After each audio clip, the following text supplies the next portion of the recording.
Okay, so 12 bar blues level 3. We're going to start a new project. Hit the plus, go to instruments, and then we want a bass instrument for the bass line. So we can choose an acoustic bass or a double bass. And I'm going to go for acoustic bass. So, level 3, we're recording the first part of the walking bass line. Okay, so that's going to be C, E, G, A. We want it to be in time with the metronome, so we're going to go to our settings, choose a nice easy metronome. It doesn't have to be too fast, so maybe around 100 to start off with. Make sure our counting is on to 1 bar.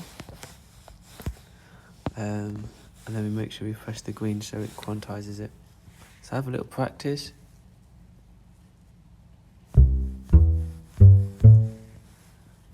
Okay, and when you're happy, then we record those 4 notes. Metronome on.